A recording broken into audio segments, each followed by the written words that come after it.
সারাদিন আর কী কাজ, শুয়ে বসে বসেই তো দিন কেটে যায়। তেমন কোনো কাজ নেই একজন ওয়াইফের। সে সারাদিন ফোন দেখে কিংবা বাচ্চাদের একটু সময় দেয়, তাছাড়া তো কোনো কাজ নেই। আসসালামু আলাইকুম, হ্যালো এভরিওয়ান, কেমন আছেন সবাই? আশা করি ভালো আছেন। আলহামদুলিল্লাহ, আমিও ভালো আছি। আজকে কিছু কথা আপনাদের শেয়ার করব। যদি ভালো লাগে অবশ্যই লাইক কমেন্ট শেয়ার করে দিবেন। কিছু কিছু হাজব্যান্ড আছে, যদি কেউ জিজ্ঞাসা করে আপনার ওয়াইফ কি করে, সে বলে কিচ্ছু করে না, অনায়াসে বলে দেয় সে গৃহিণী। তাই নাকি? তো ভাই সকালের নাস্তা কে বানান? আমার বউ করে। আবার কে? কারণ সে তো কিচ্ছু করে না। সকালে ঘুম থেকে ওঠে ভোর 5টায়, কারণ নাস্তা বানানোর আগে তাকে ঘর দুয়ার পরিষ্কার করতে হয়। বাচ্চাদের স্কুলে নিয়ে যায়, কারণ তার তো আর কোনো কাজ নেই, কি করবে? বাচ্চাদের স্কুলে দিয়ে বাজার করে, বাসায় ফিরে কাপড় কাচে, ঘর মেজে পরিষ্কার করে, রান্না বান্না করে, আর কি কাজ? তারপর বাচ্চাদেরকে স্কুল থেকে নিয়ে আসে, বাচ্চাদের খাওয়ায়, বাচ্চাদের ঘুম পাড়ায়, তারপর ধোয়া কাপড় চোপড় ঘরে আনে, বিছানা গোছায়, ঘর দৌড় আবার ঝাড় দেয়, বাচ্চাদের খাওয়ায়, এইসব টুকিটাকি কাজ।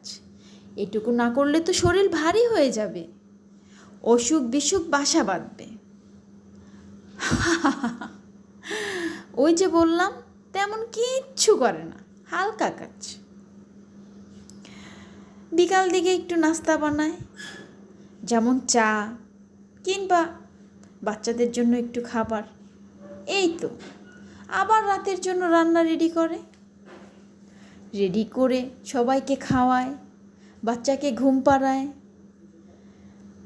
আমি যাই অফিস থেকে, আমাকেও খাবার দাবার দেয়। আমি তো অনেক ক্লান্ত।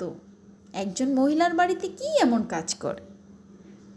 আমার উপর দিয়ে কত খাটাখাটনি যায় সেটা আমিই জানি। সে তো বাসায় বসেই থাকে, তার তো আর কোনো কাজ নেই। তাই বলি, কিছু হাজব্যান্ড এরকমই মনে করে যে তার ওয়াইফ বাসায় সারাদিন শুয়ে বসেই কাটিয়ে দেয়, কিন্তু আসলে তা না।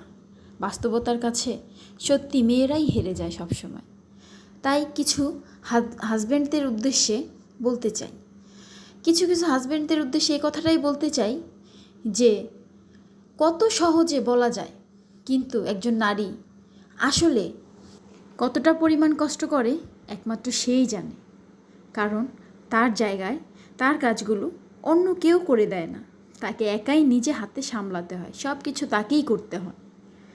তাই কিছু হাজব্যান্ডের উদ্দেশ্যে বলবো, কথাগুলো যত সহজে বলা যায়, কিন্তু একজন নারীর আসনে এসে বসে দেখেন, একদিন ওই টুকিটাকি কাজগুলো করেন, তাহলে হয়তো বুঝতে পারবেন নারী কিংবা আপনার ওয়াইফ কি করে সারাদিন। তার দিকে আঙুল তোলার আগে একবার হলো তার কথাটা ভাববেন যে না, সে পরিশ্রম করে আমার জন্য, আমার সন্তানের জন্য, আমার সংসারের জন্য।